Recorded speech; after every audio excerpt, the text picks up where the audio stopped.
Yeah, it from. sucks that we recorded at the same time as her. Yeah, she just has such a pretty smile. And freckles. Yeah. Dun, dun, dun, Does dun. she have freckles? Yes. I can sympathize with a fellow Not freckle not person. that not that I've ever looked at her freckled boobs, but yes, she's freckled. That's so funny. Freckles. I have so many freckles. And it sucks because you have to watch them like with paranoia. Like, oof, is that one changing? Am I dying? Do I have skin? Oh yeah. Well, I don't have freckles. I just have a lot of birthmarks, which is funny because they keep coming, and it's weird to call them birthmarks 30, 40 years, 50 years after you're born. It's like, oh, that's a new one. Yeah, they're not Uh, birthmarks anymore. They're just dots. Marks. Aiden has Aiden has a birthmark on the back of his neck. That's gonna be Um, well, I mean, a birthmark or just like the little dot. no, he has a birthmark.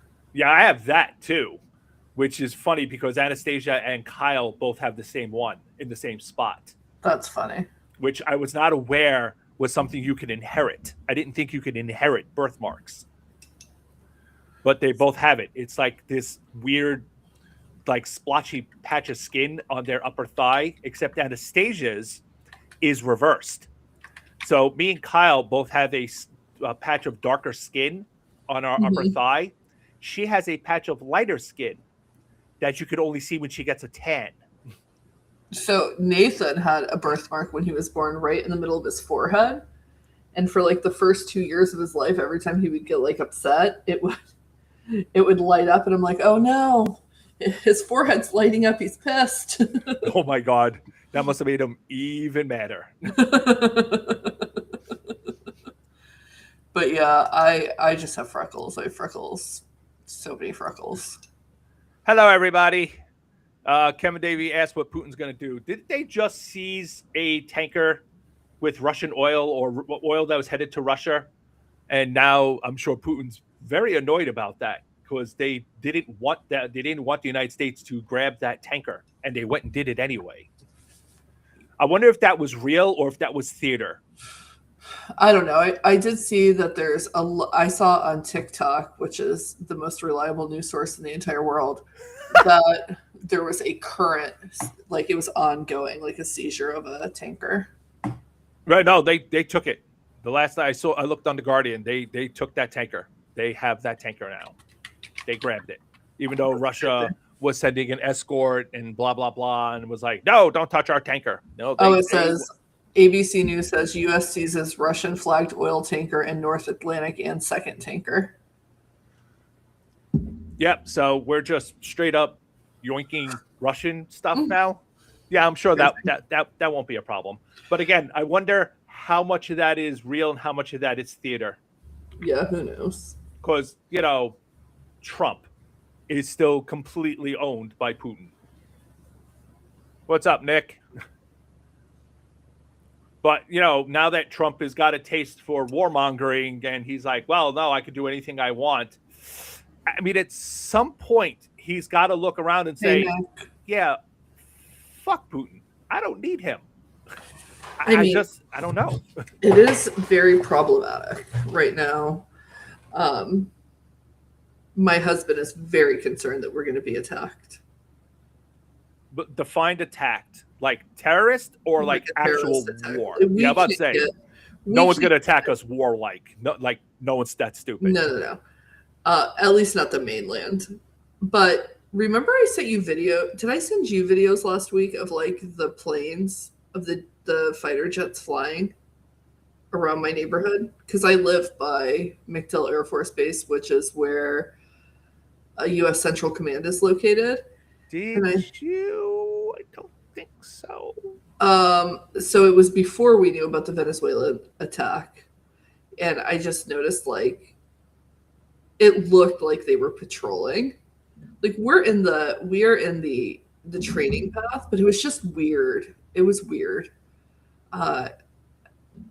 But then, like the same day that Maduro was being taken to New York, there was a transport plane flying around here. And I thought later, I was like, I wonder if that was a diversion.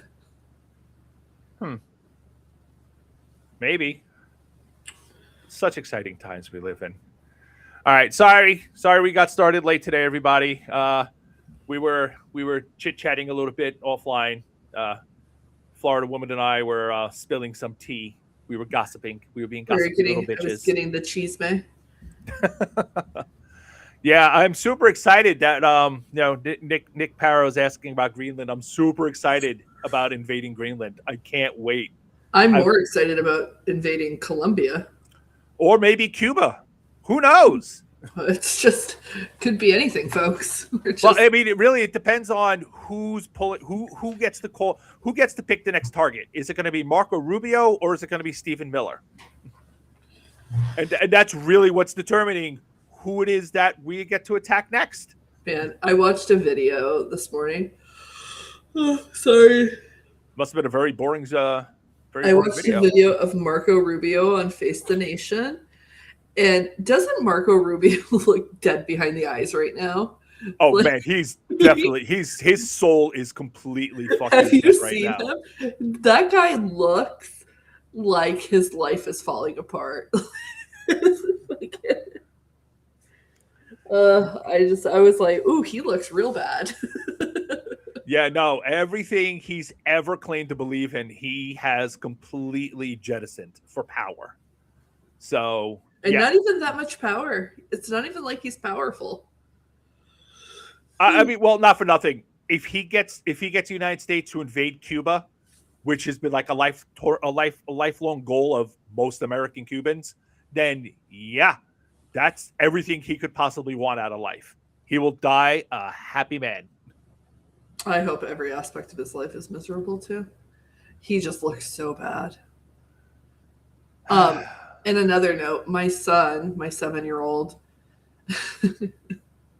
he was putting these he was building little houses on the ottoman and the sofa, and then he had these little guys out, and I go, oh, what are you doing? And he said, I'm colonizing. And I said, oh,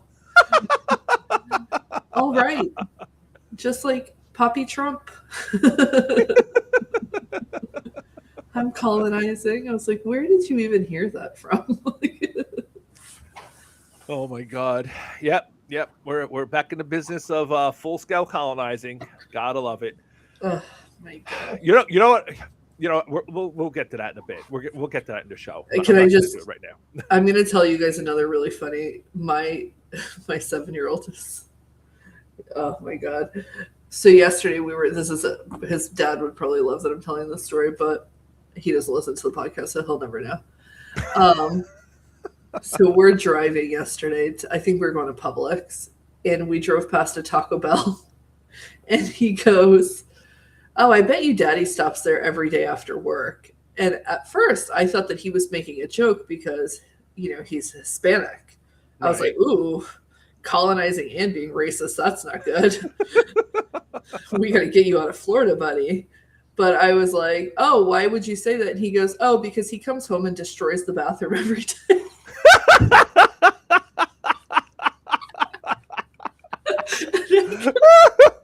I was like, wait.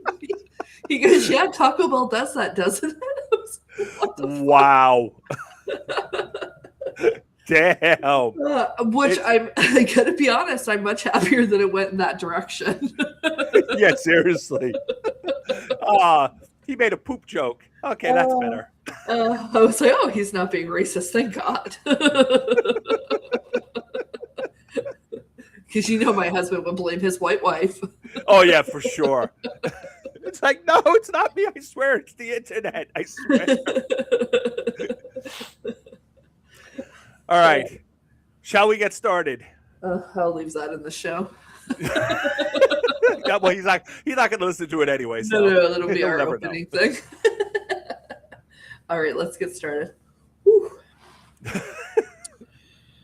This is the Opinionated Ogre Podcast, your weekly rampage through current events with a little snark, a bit of foul language, and a lot of strong opinions. There are new episodes every Thursday, and they're not safe for work or polite company of any kind whatsoever. I am your podcast host, the Opinionated Ogre, and this is my co-host, Florida Woman. Hello, Florida Woman. Good morning, everyone. So, Are you going to get your passport stamped and head over to Venezuela? Because, that's going to be the 51st state now, I guess. Well, I won't need to get a passport to head there because it's ours now. Well, I mean, yeah, that's true. That's true. Yeah, we won't really be leaving the country. It's just flying to the 51st state. You don't have to pay. Yeah, you don't have to get a passport to go to Hawaii. So I guess we can just, hop over there. Now, Venezuela, the 51st state, because it's ours now. We own it. Isn't that lovely? So wonderful. It's definitely not what I had in. Well, actually, I did have it in my bingo card. So, All right. This is the recording for January 8th, 2026. Wow. It's a whole new year. Oh it's my our. gosh. I know it's crazy. And Anastasia keeps complaining that she doesn't like the fact that it's a whole new year now. That's how you tell she's getting older. She doesn't like it when it's a new year. Well, that's because she has to write the new year down on her papers. That's true. Yeah, I get it. That was one of the things I hated the most when I was in school. It's like, I have to get used to writing. Do kids still write in school? Well, some, yeah, they still have to do it on, pen, pencil, paper, mostly typing, but still. But anyway, this is the recording for January 8th, 2026, our first episode of the year, and we have a lot to get to on episode 80. 80! Episode 80! Wow. I know! We're old! Jeez! Wow. Crazy. Episode 80 of the Og Pod. Are we ready to do this? Yep. Woo! All right, then let's get to it. It is time for the Ogre Nation News Update. Roar. Roar. All right, it's only a week into the new year, and as we predicted, this shit is fucking crazy. If you tuned into last week's episode, you would know that 2 of our predictions of the 10 that we made have already come true, because we're just that good, I guess. The media has begun reporting on Trump's declining health, and that started on the first day of 2026. We predicted that his rapid deterioration would be hard to ignore, and he fell asleep at his own press conference again. And he's just drooling and just kind of standing there and just kind of dazing out while talking about invading other countries. So, yeah, the press is talking about that now. That was fast. Second, we warned that things would get worse before they got better. And yeah, here we are. That brings us to our first and only main topic of the day. I guess we're taking over South American countries like it's 1989. Wow. Seems like not a good idea. No. This will definitely work out better this time. Every time we invade a country, it definitely works out for us. Every single time. Every single time. Yeah, definitely. All right. Now, we generally don't tackle a ton of foreign policy on the Og Pod because that's not our area of expertise. And we prefer to know what the fuck we're talking about before giving our opinion on stuff. But we've invaded Venezuela, so let's be honest. We're going to be better informed than the fucking imbeciles and clowns of the Trump regime. So let's get into this latest lunacy from the dying alleged, quote unquote, pedophile in the White House. And again, I have to say, I have to keep saying that because Florida woman makes me say it. I do. We all know Stephen Miller was behind the whole thing of murdering people in the Caribbean under false pretenses. He'd been trying to get the military to blow up boats back during Trump's first time in office, but they refused, and Trump wouldn't do it because the Republican justices on the Supreme Court hadn't invented presidential immunity yet. But now Trump has been made an unaccountable king, and with Miller whispering in his ear like a demented Lady Macbeth, Trump is indulging in his darkest fantasies of using the military to kill. If you'll recall, because it was just so long ago, the original excuse that we were doing all of this stuff was fentanyl.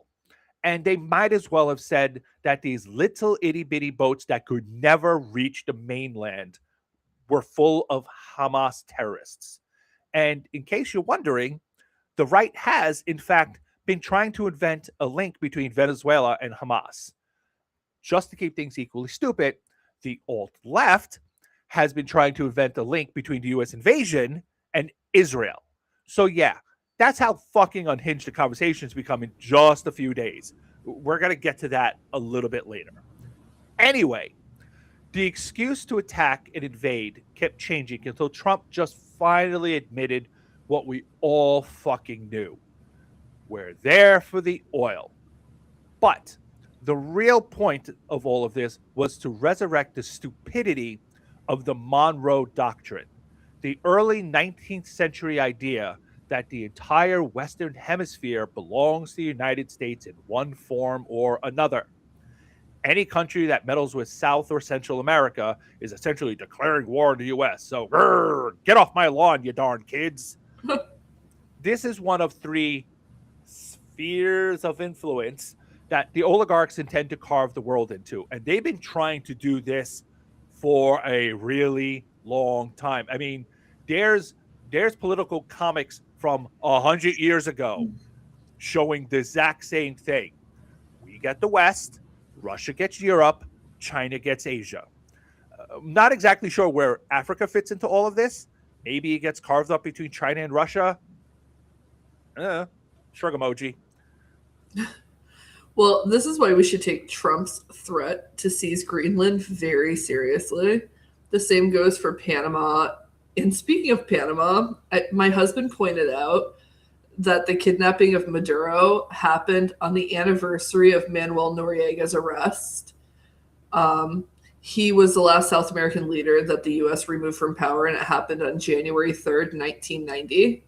He's the one where they played rock music outside of the embassy that he was hiding in. Oh, that's right. I remember that. I didn't remember it was in January. I just remember they did that. Yeah, I didn't know it was in January either, but my husband, since he's from Central America, he seems to know these things. Noriega ended up being sentenced to 20 years in federal prison. So did the regime... Did he get a pardon from Trump? Don't be silly. Only real drug smugglers get the pardons. So did the regime do this on purpose? My husband thinks that it was intentional, but I think that they're far too stupid for symbolism. And I just thought that was a little historical fun fact for everyone. I don't know. I might have to agree. That's a little bit too much of a coincidence. And yeah, I know they like to because we're just like we're just like the cool Republicans that used to just go in and kick ass and take names. Maybe it would be funny if it was a coincidence, though. It would be funny if it was a coincidence. So, anyways, back to Trump's bloodlust for Greenland. It's important to understand that he personally doesn't give a flying fuck about Greenland, but he's been told that it's important because it will make him rich and it belongs to the U.S. Stephen Miller was actually asserting this on Jake Tapper's show when Jake Tapper was asking him, hey, are you going to use the military to invade Greenland? Stephen Miller was like, why would we need the military? It's only 30,000 people, and it should belong to us. It should. Does anybody not believe that Greenland should belong to us? It should belong to us. And I'm like, what the fuck? I can't wait until he's in a bunker after the regime falls and he's just swallowing cyanide. I can't wait until this video of his body. I don't know what cyanide does to you. I'm hoping that you foam at the mouth, and I hope there's a picture of it because I really want to make it my desktop. So Greenland is supposedly in our sphere of influence. Also, that would be the end of NATO. And guess who wants that? Both Russia and China, and by extension, Trump. And Stephen Miller brought that up too. He said, the U.S. is NATO. It's the power of NATO. So we deserve Greenland. And I was like, what are we talking about? Oh my God. He's definitely a fucking date rapist. You could easily see it's like, well, I paid for dinner, so clearly I should have sex. You owe me sex. Well, what did his wife call him? Sorry. What did his wife call him? No, that's what his wife calls him in bed. That's exactly what his wife calls him in bed. Oh, honey, yeah, that was great. Yeah, gross. I can't even imagine having that looking. Just could you just picture that looking down at you? I mean, Ugh. you know that movie Eyes Wide Shut where they're all wearing masks. I mean, that's one of the reasons, so they don't have to look at each other. It is too early for this. So, Anyway, so what would be the reasoning for taking Greenland? Is it a source of fentanyl too? Maybe human trafficking? Maybe they've been infiltrated by ISIS? I mean, they are This much closer to the Middle East than we are. is true. The second we start hearing the White House start floating conspiracies about how Greenland is a threat to national security, that's when you know they're preparing to invade. Or maybe they'll just do it and claim that it was necessary for national security reasons without even bothering to explain it further than that. And that is what Stephen Miller was doing. He said that it's important for the US national security apparatus, which is not true. He said we need to control all of the Arctic region to protect us. Okay. Um, as of Tuesday night, Trump is threatening, I guess if that's the right word, to buy Greenland. As if that would work. Now, something that I didn't put in the notes because I was just reading about it this morning before we jumped on. We already have complete military access to Greenland, which I was not aware of. I knew that. Yeah, I didn't. We have a treaty that gives us complete unfettered access to Greenland for military purposes. Like, we're allowed to use it any way we need to for military purposes. If we want to set up military bases there so we can exert complete control over the Arctic, we can do that. And they would absolutely be like, yeah, that's fine. Go for it. Because not for nothing, us having military bases there to protect our military interests protects their military interests normally, when we're not a fascist crazed regime. But we're already allowed to do that. We don't need Greenland for military purposes. We already have Greenland for military purposes. Right. Which brings us to our next point. Greenland is rich with minerals. Silicon Valley needs to build their data centers. But a major reason the regime is obsessed with it, other than it belongs in our sphere, is something that we talked about way back on episode 42, if you guys can remember that far back. Silicon Valley really, really wants to use Greenland to build their freedom cities. If you'll recall, those are the little tech utopia kingdoms where they can rule like gods and perform all kinds of weird medical experiments to live forever. And pedophilia totally won't be illegal there. I mean, no, it'll definitely be illegal there. They'll just redefine it. Right. It's not pedophilia if she's 13. Ew. Oh my God, I'm dying over here. Yeah, we'll get to that too. That is very Megyn Kelly of them. So Trump is in really deep with the crypto bros these days, making billions from their scams. You don't think that he would steal a country for them to pillage if they pay him enough money? Huh.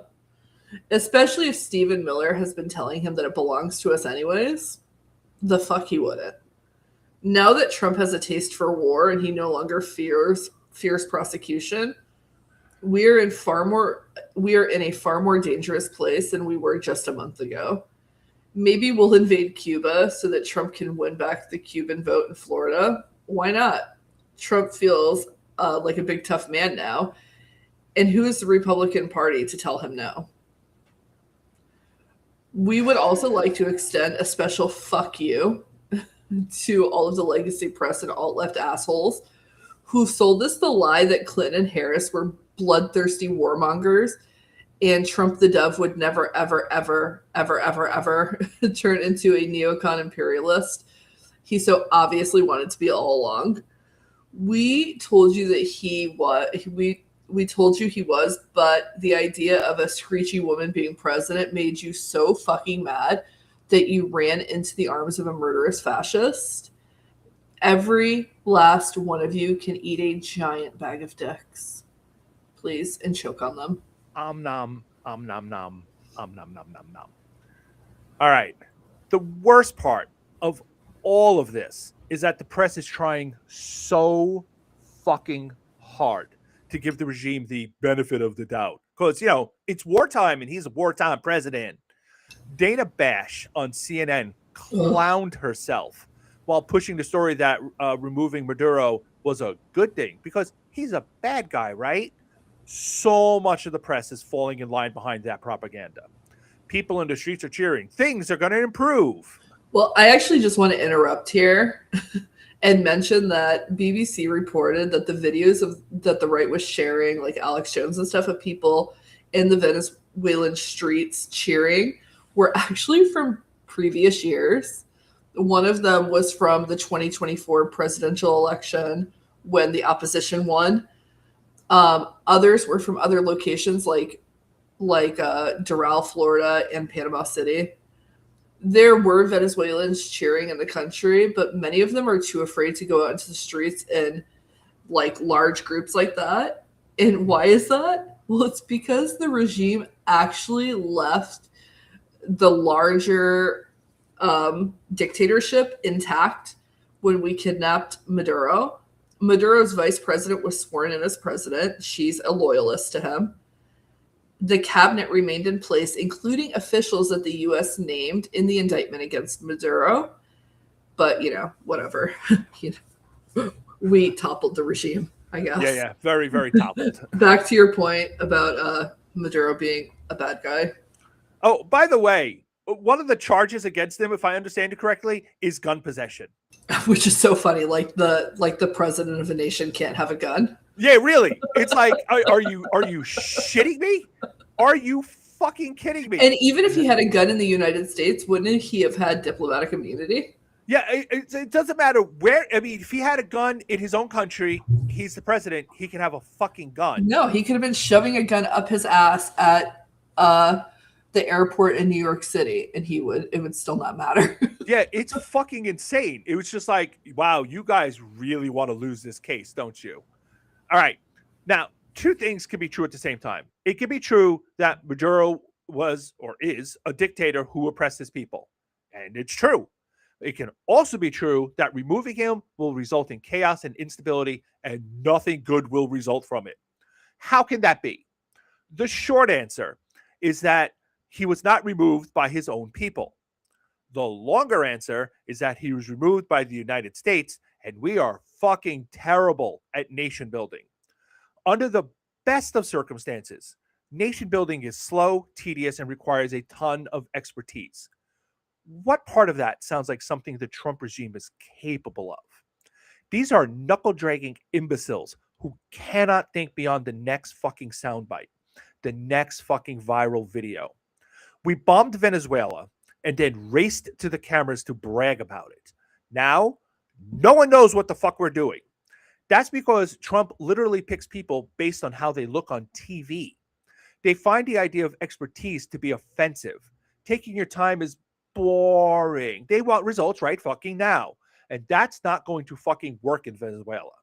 Yeah, they're getting a bunch of tankers of oil.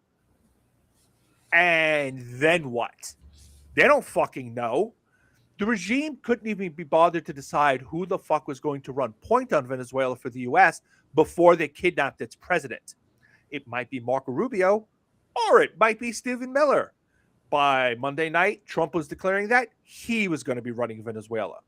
That lazy fuck can't even roll his fat ass out of bed and get the fuck to work before noon.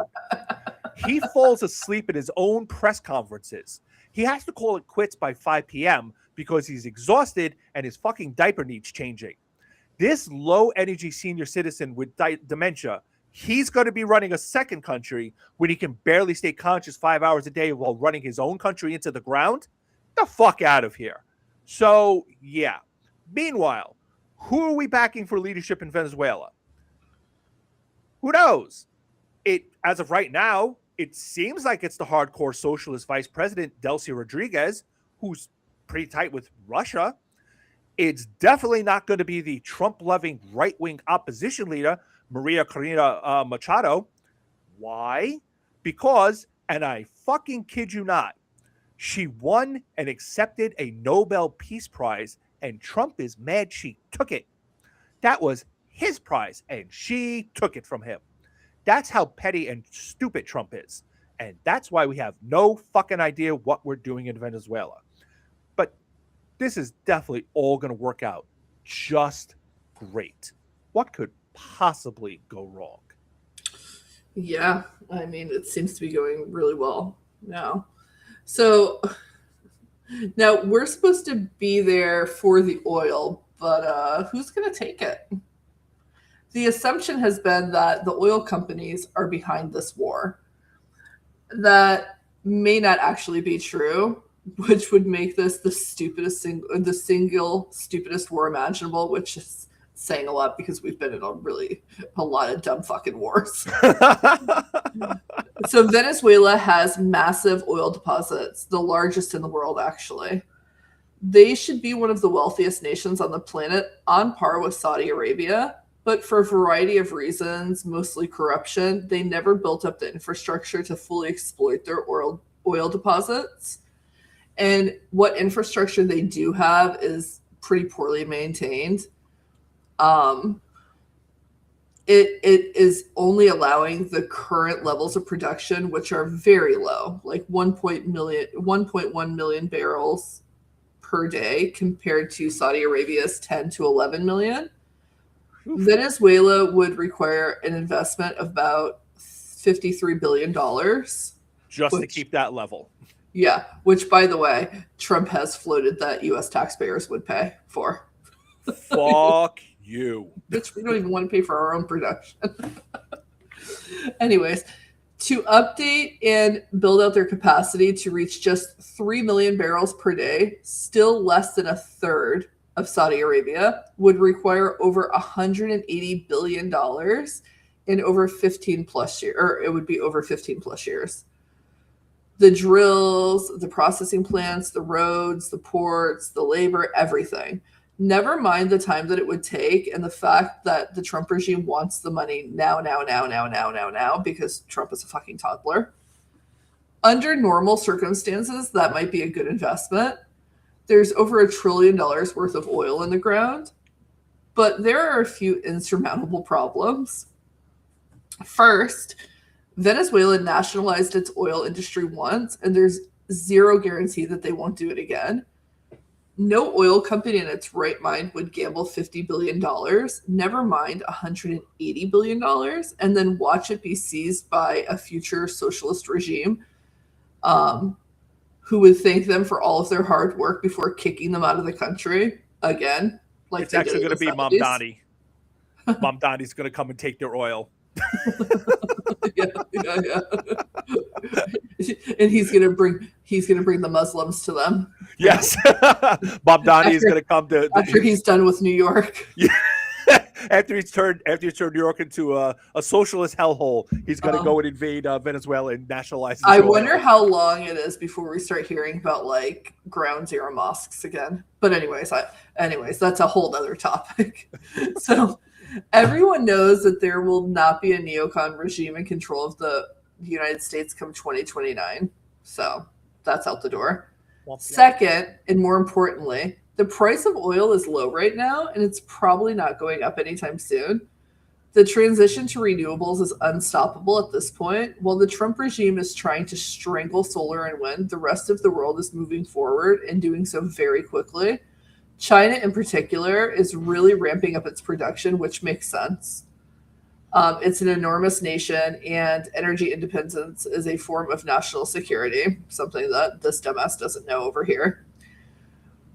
We used to understand that before Republicans decided that their paychecks from the fossil fuel industry were way more important than their loyalty to their country. Shocking. If the price of oil is low, flooding the market with Venezuelan oil would be very, very, very bad for the oil companies. More supply equals even lower prices. We saw that during the pandemic. This would be especially problematic considering several kinds of oil, particularly shale oil here in the U.S., is expensive to extract, and when the price of oil drops too much, the extraction becomes unprofitable. This means that as of right now, no one wants to develop the Venezuelan oil fields. There's no incentive for them to do it. So Trump or Miller or Putin's dream of America gorging itself on South American oil is even dumber than we thought. The Trump regime went in and assumed the oil companies would follow. Apparently, they didn't bother to ask anyone. Shocking. The regime just did it. This is like when a cat kills a mouse and then drops the dead body in your shoe as a gift, and the cat is all proud of itself. Yay! Yay for you, champ.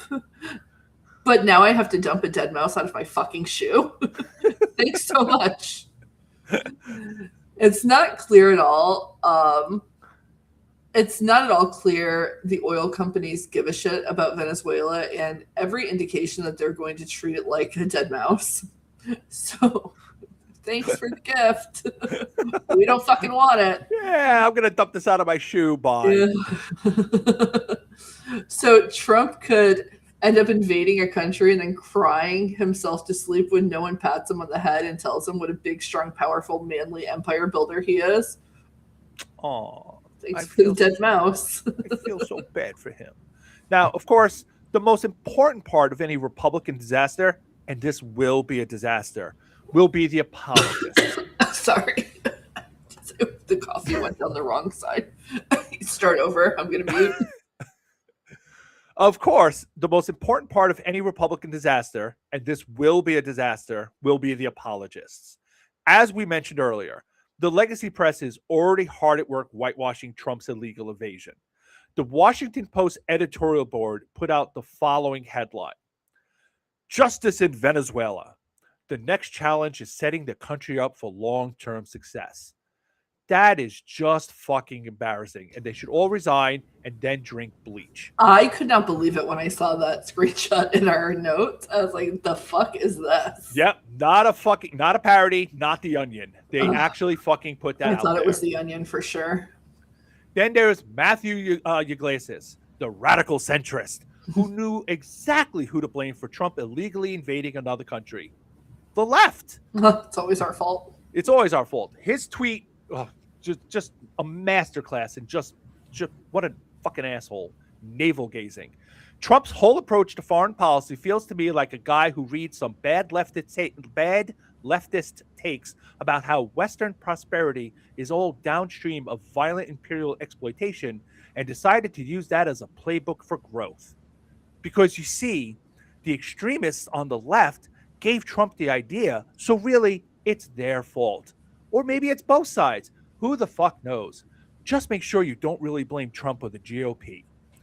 And then we have Cenk Uygur of the Young Turks. He's a close personal friend of the pod, and he's so progressively progressive, he once sued Progressive Soup for copyright infringement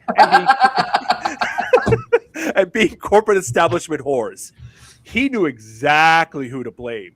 Hillary Clinton and the Jews. Not the Jews. Oh, yeah, definitely the Jews.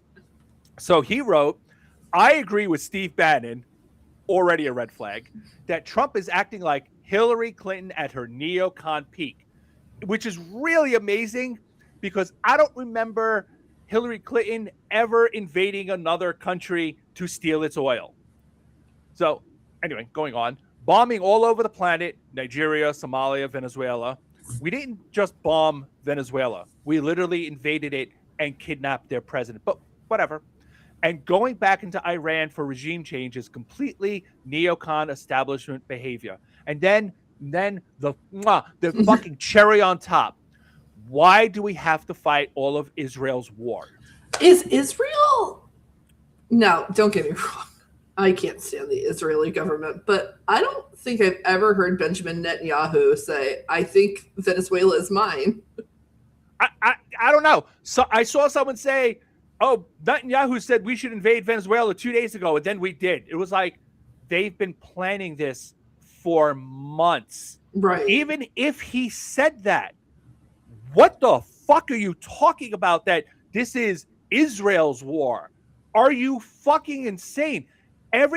So there's a thing that I've been writing about for years, that when you look at the right, the far right, like the really racist, anti-Semitic, Jew-hating right, Yeah, Fuentes.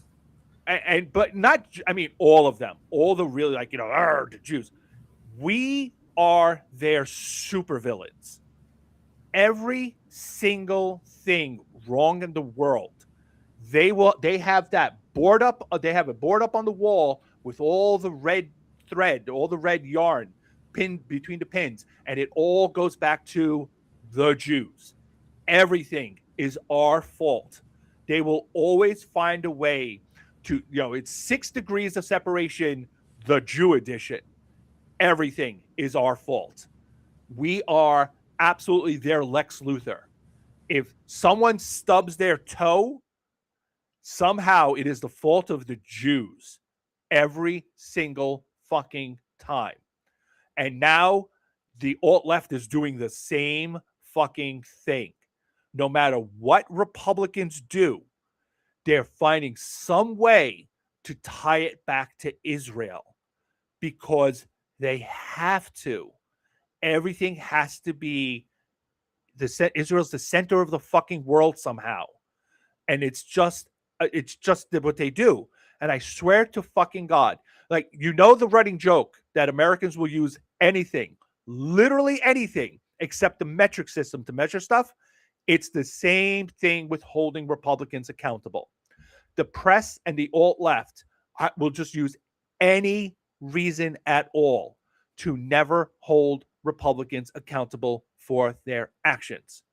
It's the left's fault, or Hillary, or Obama, or they love blaming the Jews. The press doesn't do that so much, but the alt left really loves blaming the Jews. Or liberals were too mean, or we weren't mean enough, or Mercury was in retrograde, and Kamala's laugh was too shrill. There's always a new reason, and Republicans are never responsible for a single fucking thing they do. And that is why we always say on the OGPOD, Republicans are not held to a lower standard. They're held to no standard at all. We really need to make merch with that on it. Yeah, seriously. So, one last word about the invasion and Trump threatening to invade Cuba, Greenland, Colombia, maybe Canada. Who knows? He's totally crazy and dangerous, and you better watch out, world. Woo! Before I continue with my point here, I do want to mention another little side story about my husband.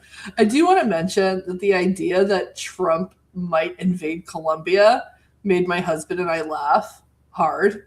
It's one thing to go into a country and snatch up a former taxi driver turned dictator. It's an entirely different monster to go into Colombia and try to kidnap a former guerrilla fighter turned president. This guy joined a guerrilla warfare party when he was like 17 years old. Damn. Gustavo Petro is not a guy who will go without a fight. I do find it amusing that they invaded one country to oil, and another country's his last name is Petro. But go ahead. But anyways, I digress. So a lot of people are saying that this is all a distraction from Epstein and the collapsing economy, and that's really only partially true. Andrew Watkins on Substack pointed out that invading Venezuela was part of Project 2025. It's mentioned several times. This entire resurrection of the Monroe Doctrine lunacy all comes from Project 2025's warped idea of foreign policy. Venezuela is not a distraction in that sense. It was something that they were always going to do. Even as a distraction, it won't work for long. Nothing is going to keep people from demanding to see the Epstein files. A global ring of rich pedophiles cannot be covered up forever, especially now that it's out in the open, and especially when the cover-up is being run by a bunch of fucking dipshits. People will also go right back to cursing about the price of, well, everything by the end of the month, if not sooner, because the press might be distracted by war, but the price of groceries is going to be far more distracting for the average American than whatever the fuck is happening in South America. Than whatever the fuck is happening in South America. Never mind the enormous spike in healthcare costs for millions thanks to Republicans. And in that group that I've talked about many times in the show, where the moms are very crunchy and share breast milk with each other that hasn't been tested, I cannot tell you the number of posts I've seen in the last week of these people who are like, oh my God, where is the best place to get health insurance? Prices were so crazy in the healthcare marketplace this year. Are they blaming Congress? They're not blaming anybody because you're not allowed to post about politics, but it's just very funny to watch so many of them freak the fuck out. I'm like, oh, it's almost like we warned you about this, but whatever. It's like, maybe you shouldn't elect Republicans if you want lower healthcare costs, and maybe you shouldn't share untested breast milk between each other, but whatever. So, anyways, Venezuela is only kind of a distraction at this point, and it's temporary. So, all right, let us move on. Like, we could discuss Venezuela for the next hour, but we do have to move on. There's other things happening in the world, and a lot of that has to do with the fact that we live in the stupidest timeline. Oh, the stupidest. Oh yeah, the stupidest. For example, the measles outbreak is still raging across the United States. Boy, I sure hope Venezuela has its vaccines. Oh, man. Oh, Jesus. Health officials have confirmed more than 2,000 cases, but that number is almost certainly higher because not every community reports the cases to the local health authorities. The once eradicated and totally preventable disease is running rampant through the primarily unvaccinated communities in 3 states: South Carolina, Arizona, and Utah. As we've mentioned, the U.S. will likely lose its status as a country that has eliminated disease because we are fucking stupid. So stupid. So stupid. While the country is fighting a totally preventable measles outbreak, we are also dealing with a really bad flu season. Health officials have called this season severe and have warned that it's just going to get worse. Health departments across the country saw a surge of flu cases during the holiday season. Reports indicated that new data released by the government shows this season has already surpassed last season, and that was one of the worst in recent history. At least 9 kids have died from the virus this year, and the number of kids who have visited emergency rooms because of flu-like symptoms have surpassed the number from the 2024-2025 flu season. It's important to also understand that rural hospitals are closing left and right, and that is going to get so much worse over the next couple of years because they cut $900 billion from Medicaid, which is what keeps rural hospitals open. Hospitals, healthcare centers, little tiny clinics. Yeah. So Republicans, just a real quick aside here, this is not in our notes. Republicans were patting themselves on the back. We saved healthcare in rural America because they set aside $50 billion for the states to help rural healthcare. $900 billion minus $50 billion is $850 billion. That's still $850 billion missing from Medicaid. And a ton of that is going to be from rural areas. They're going to be destroyed by this.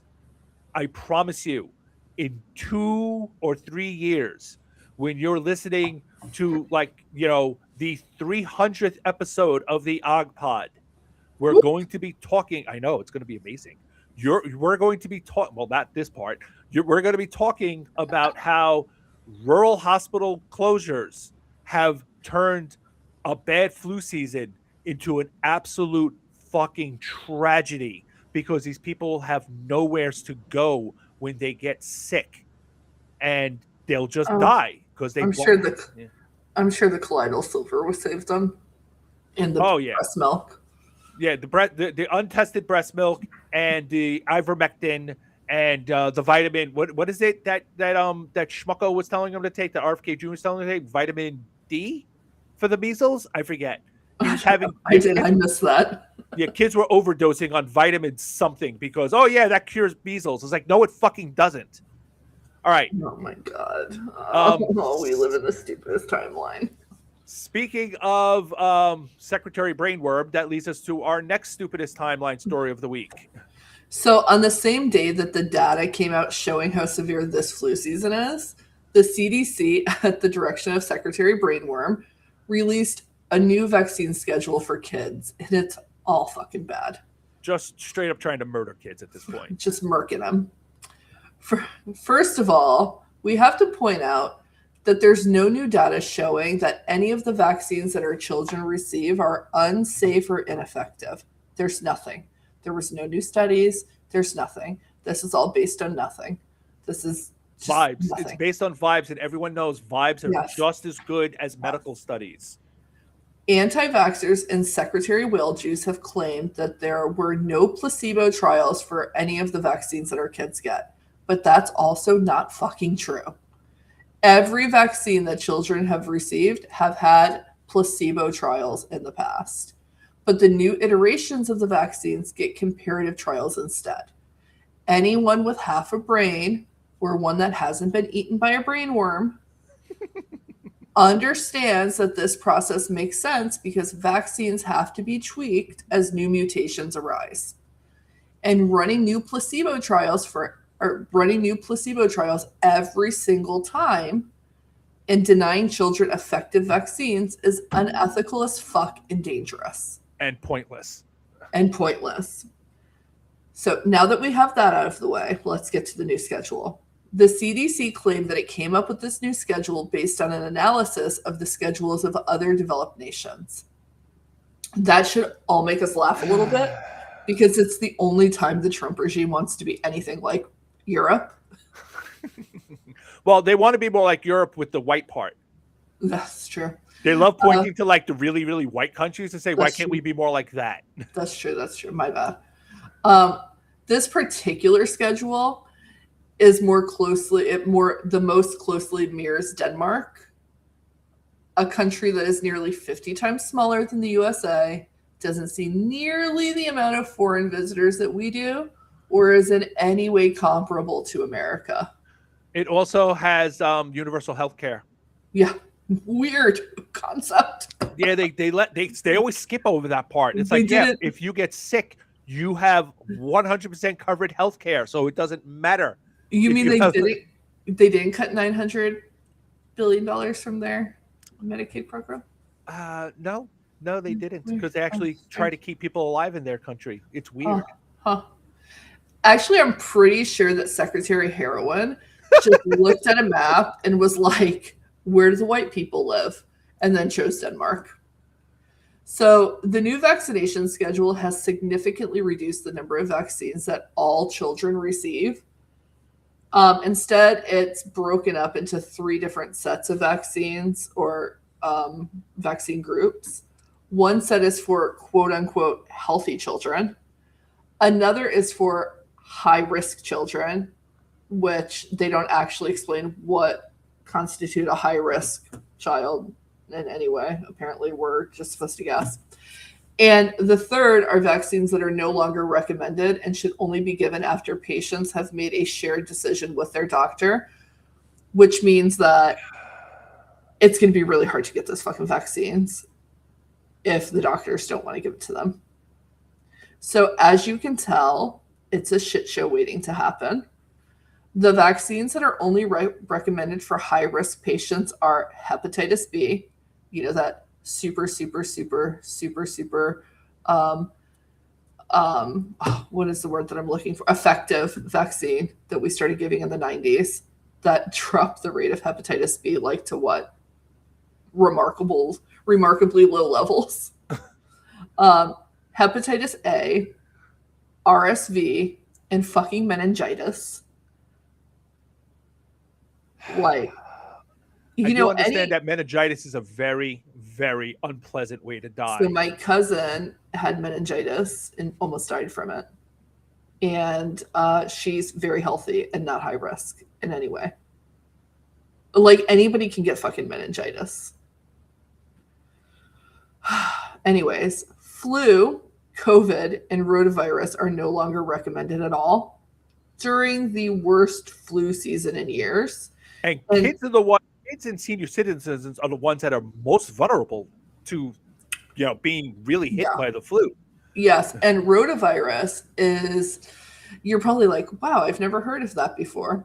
Well, that's because we don't see it because we have a vaccine. But it's a really terrible form of it causes really terrible diarrhea and vomiting.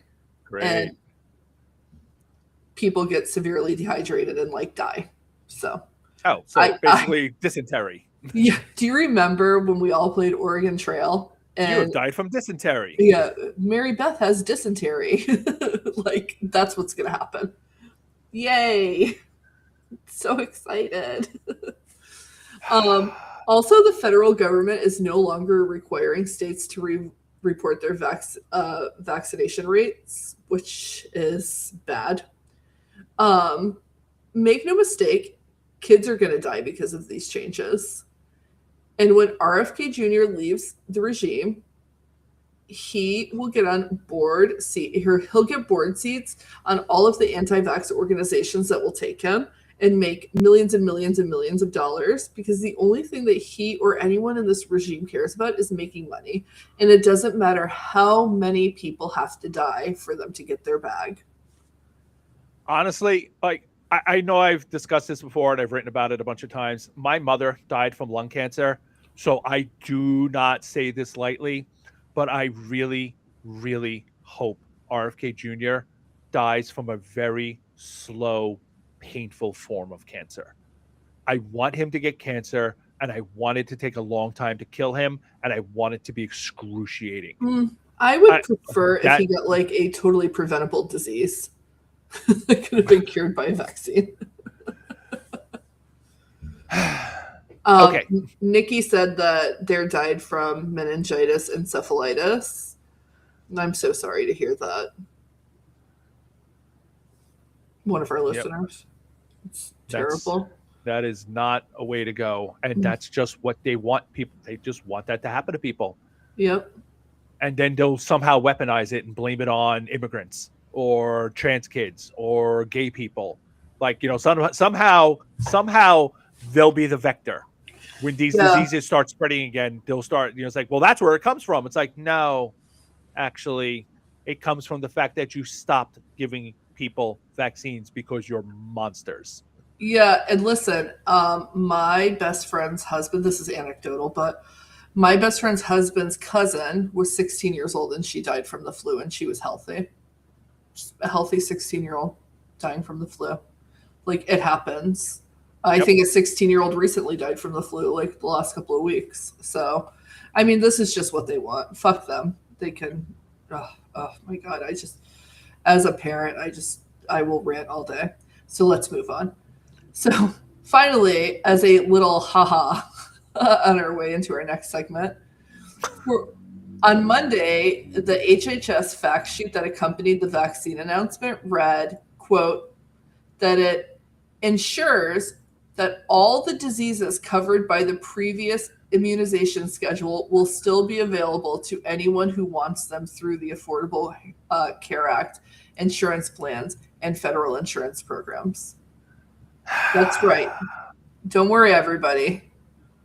All of the diseases are still available to you. What a fucking clown show. Jesus fucking Christ. We are living in the stupidest timeline. Oh my God. They're so embarrassing. All right. Let us move on to headlines. Because the world was not horrible and creepy enough, Twitter, which I will continue to dead name until the last star burns out in the sky, is currently the world's largest source of non-consensual porn and child pornography. Ew. How did that happen? Well, after being repeatedly warned by experts that they were about to unleash a weapon of mass destruction, the geniuses at Twitter still have not fixed Grok's spicy mode, which allows users to generate not safe for work content. The problem is that it can and does take pictures of real people and removes their clothes and or puts them in sexualized positions. Grok can and does also do this with pictures of children. And it could also put on a nice glaze, which is supposed to be semen. Because Ew. yeah, that's what Blech. this has been programmed to do. And I want to be really clear about this. Older AIs were specifically programmed not to do this with children. This is not something we're still learning how to block. This is old tech in the field of AI. And yet somehow the Twitter guys accidentally built this feature into Grok that allows it to strip the clothes off of little children and cover them with semen. So Ew, that's allow so me to put, gross. and I'm talking like 4-year-olds. I don't even want to know. Yeah. So let me put on my tinfoil hat for a second. Remind you that Twitter opened its door to the Nazi far right when Elon Musk bought it for $44 billion. Let me also remind you that the Nazi far right is absolutely fucking infested with pedophiles. Yes, actually, this morning I just saw that another January 6er in Florida got arrested for sexual abuse on a child. What? No fucking way. No, I can't believe weird. it. It must be a day ending in Y. Yeah, we've talked about this on the podcast from the beginning, and I've been writing about it for the better part of a decade, if not more at this point. The Venn diagram of white nationalism, misogyny, and pedophilia is just about a goddamn perfect circle.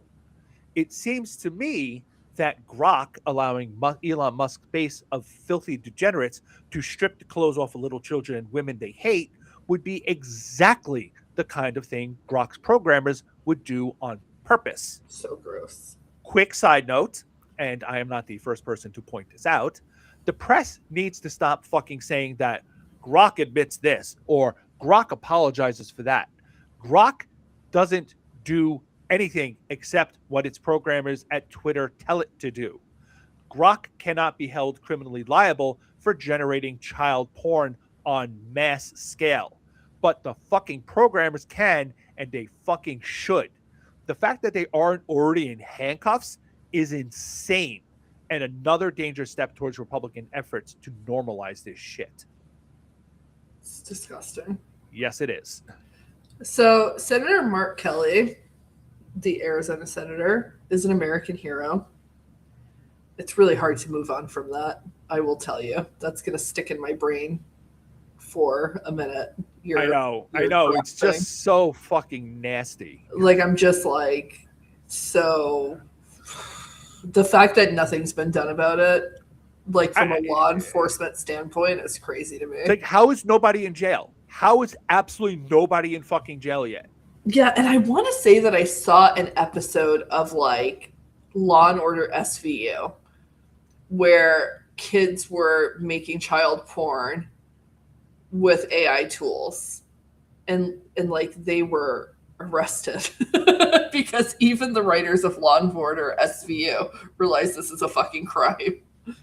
There's an ongoing. I had fucking Jesus Christ. It was years ago, but I had a really, really long argument with a pedophile, and he was just like, "Well, child porn isn't a crime. Like consuming child porn isn't a crime." And it was like, "Yeah, it is. No, it actually is." And now there's that ongoing conversation that AI generated child pornography shouldn't be a crime because there's no victim. It's a victimless crime. And it's like, no, but they're taking actual pictures of real children. Right. And it's like it's just the same thing. It doesn't matter if it's real or not. How do you know at this point? You can't really tell the difference. And the fact that they're doing it with real people just makes it that much fucking worse. It's obviously a fucking crime. But no, it's not real. It's not real people. No, it's not. They didn't actually take that kid and make them naked. It's like, it doesn't matter. It's all child pornography. Yeah. It's all criminal. No, for sure. Even like porn categories, when you go to like a pornographic site, not that Florida woman would ever do anything like that. Well, actually, like some of those sites are banned here because my state doesn't believe in porn.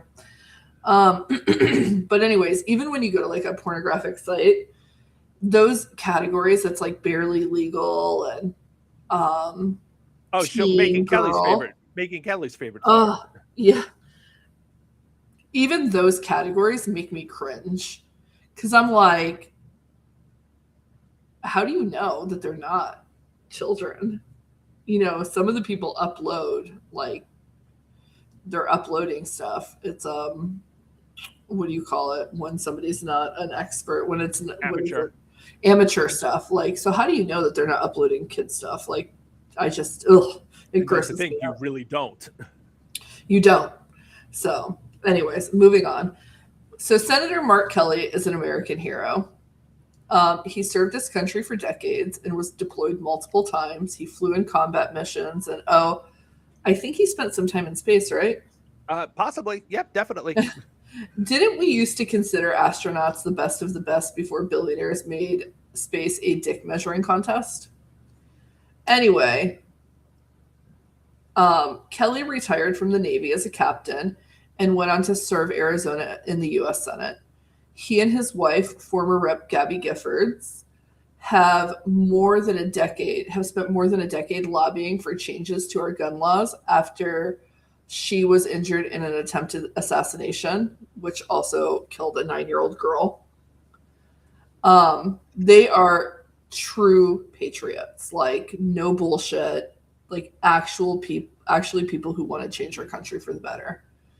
And then there's Pete Hegseth, the president's drunken lackey who never made it past major and was fired from 2 different nonprofits for incompetence and mismanaging money. That moron is now trying to demote Kelly, but in a way that won't allow the senator to go before a military tribunal to defend himself. Because Pete Hegseth is a fucking coward. We see what you're doing. By doing this, he's going to reduce the senator's rank, which will also decrease his retirement pay. Why? Well, because Kelly had the audacity to tell active duty service members that they have an obligation to ignore unlawful orders from the president. He literally repeated what was already the law.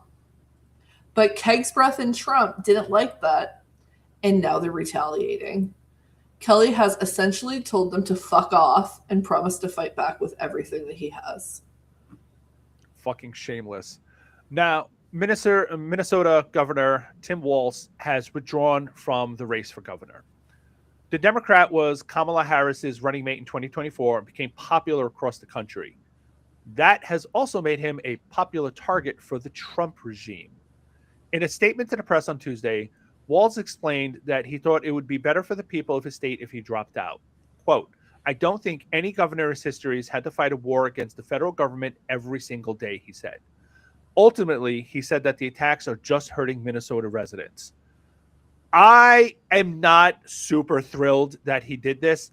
I'm not going to die on the hill for Tim Walz. I like him. I don't love him. I'm not going to throw myself off a cliff for him. But at the same time, I do think this was a bit of a cop-out. I understand that the regime put a target on him, almost literally at this point.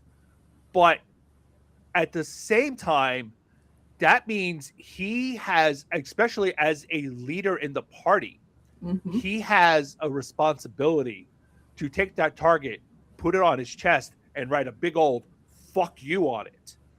If for no other reason than to be an example for the rest of the country that he will not back down in the face of pressure from a bunch of fucking fascists. I don't know what he's planning to do going forward, but I hope he does not just bow out of politics. He may decide this was what's best for his state, but unless he's planning on doing something else, this was not what was best for the country. So I really hope he plans on staying very active and very visible, because they clearly saw him as a threat of some kind, and he should do everything possible to continue making himself be the threat that they saw him as. And it's extremely annoying that he's doing this because he gave them the scalp that they were looking for.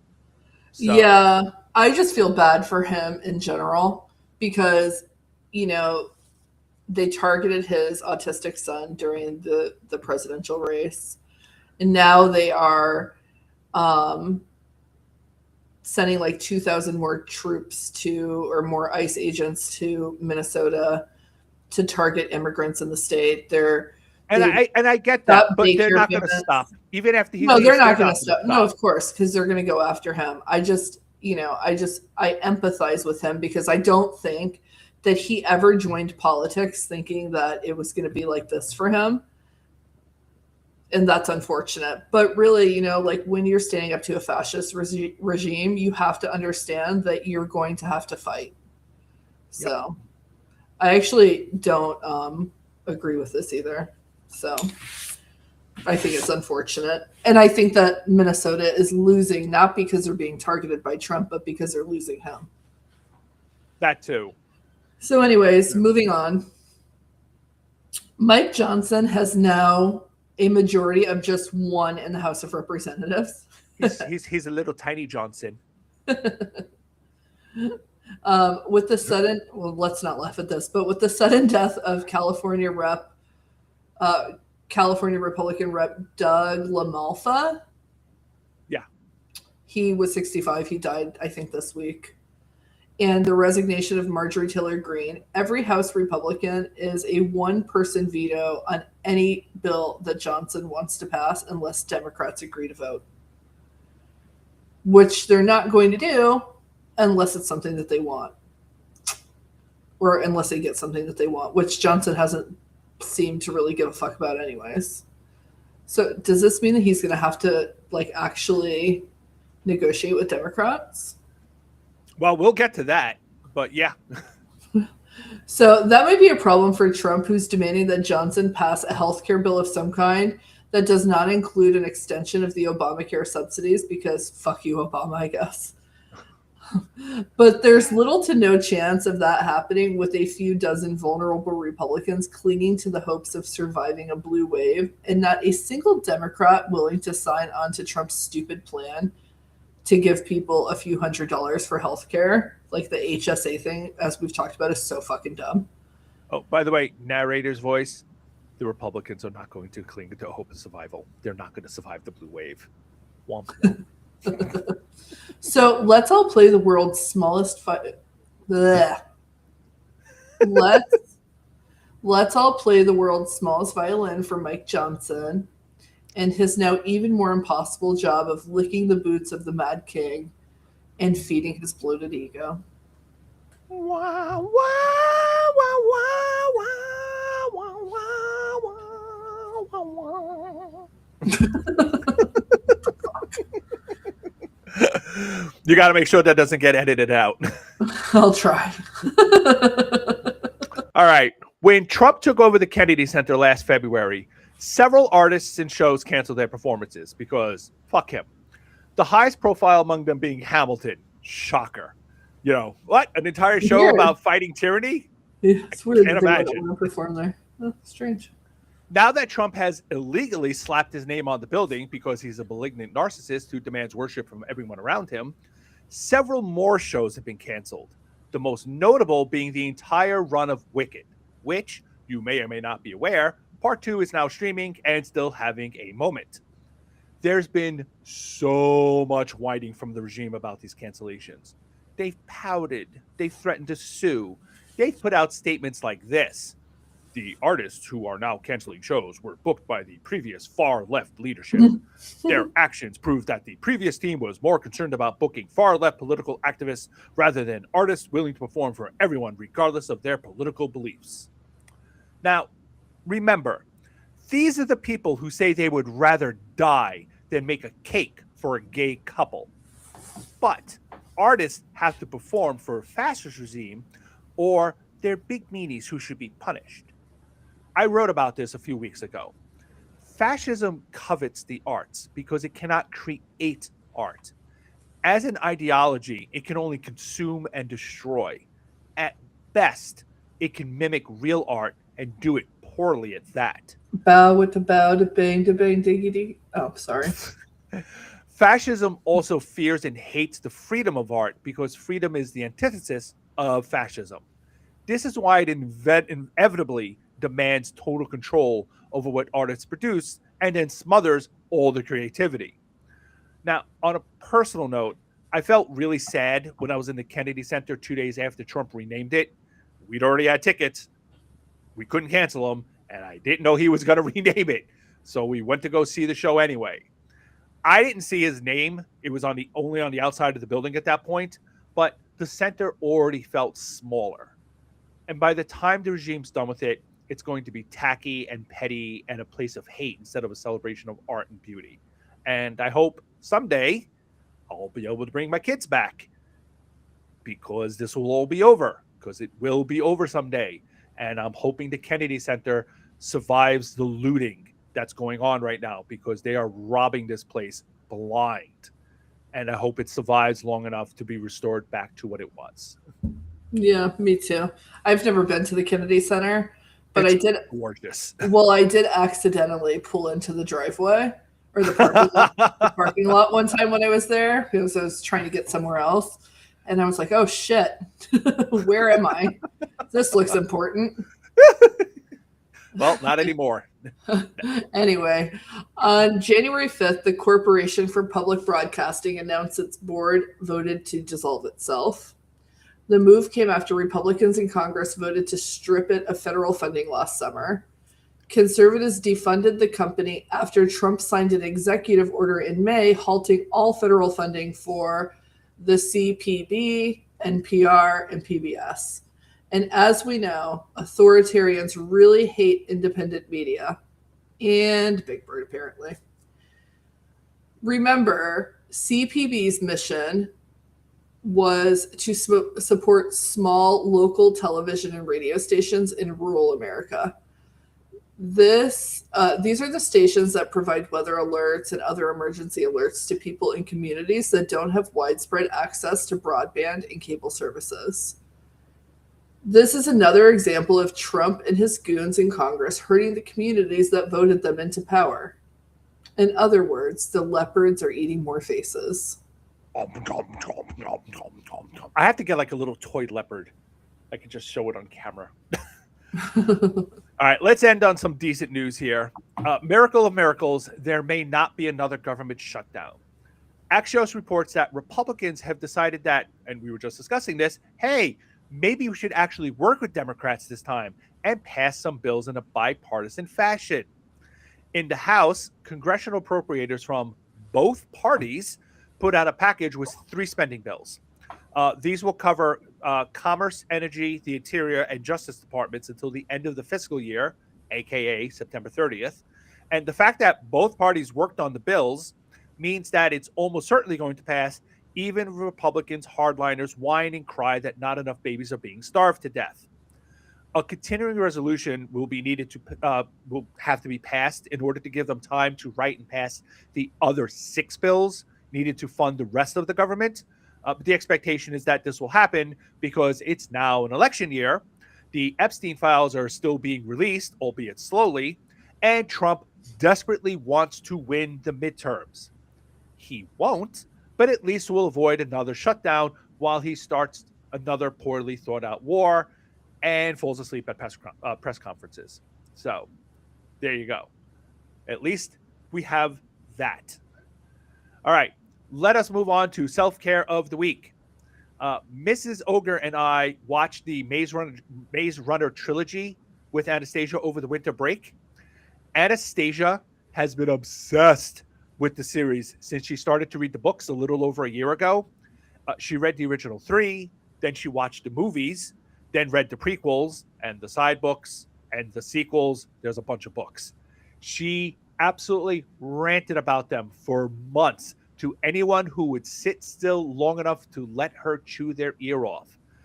All the movies were on Netflix, although they leave tomorrow. So if you're going to watch them, you have, today as when this posts.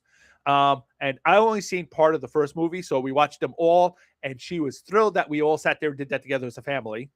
I have to say, I am now a little annoyed I didn't see them in the theater because they were really, really good. So that was annoying.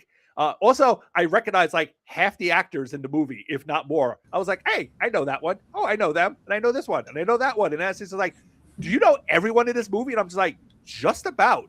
They went on to do a whole bunch of other stuff. So that was kind of cool because they were quite young in that movie. I've also started playing my Xbox again because I've been binge watching anime and neglecting my gaming. So shame on me. I'm currently playing 2 different games to make up for lost time. Attack on Titan 2, which is, if you've ever watched the anime, the game is so much fun.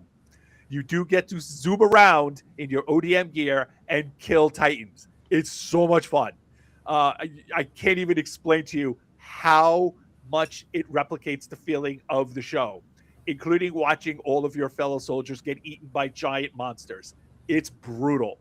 I'm also playing Star Wars Jedi Survivor. Also, excellent game, gorgeous graphics, great story. They're both excellent, and I can think about having a moron fascist running the government, running the country for a while, which is exactly the point of video games. Well, I didn't do much. I didn't do much for the last week except for work. You didn't get drunk on New Year's? No. Wow, your cousin's going to be so disappointed. You want to know something so sad? On New Year's, I went to bed at 9:00. Wow. I know. Damn, you really are in your 40s. Holy crap, welcome to middle age. No. Nope, just 40. Not in middle age. So anyway, in my limited free time, I did watch whatever's out of the second season of Landman, which is, I've talked about it before. It stars Billy Bob Thornton. Billy Bob. It's a really good show. 10/10. I do recommend it. We're going to get to it. It's still on our list. I also watched the highlights from the Bills' final regular season game at the Ralph. Now, you guys are probably wondering why me, a big Bills fan, had to watch the highlights. Well, that's another rant. Did you fall asleep early? No. Okay. It's because the fucking NFL has decided that not one station should have games. Like, they're all over all kinds of different platforms, and if you don't have it, you can't watch it. So I wasn't able to watch it on TV. Sad days. Womp womp. But it was the last regular season game at the Ralph. We could have one more game there if things go our way in the playoffs. But for those of you who aren't football fans, the Ralph or Highmark Stadium is where the Bills play at Orchard Park, a suburb of Buffalo. It opened in the 70s, and it's been the home of many, many, many, many, many snowy football games. That's the place where you see Bills fans shoveling snow in the stadium before games. Just to make sure that the game gets played. Which they actually had to do this last weekend. The team called on people to come help shovel snow. The new Bills Stadium opens this year, but Sunday was a sad day for Bills fans. Fortunately, our second string did whoop the New Jersey Jets' asses 35-8. Oof. Because the Buffalo Bills are the only real New York football team. Damn. The New York Jets play in Jersey. Free. The hate. So much hate. Yeah. So anyways, now we're off to the playoffs where we will face the Jags in our first game. I hope that I don't have to hear those dumbasses screaming Duval on TV. I'll stab my ears out. And I almost forgot. I did start reading a biography about this really interesting woman called Rachel Maddow. I've never heard of her. Yeah, I'm only on the intro though, so I don't know if she's going to do anything notable in her life. I'll let you guys know. I guess we'll see. Yeah, is that back when she was a blonde?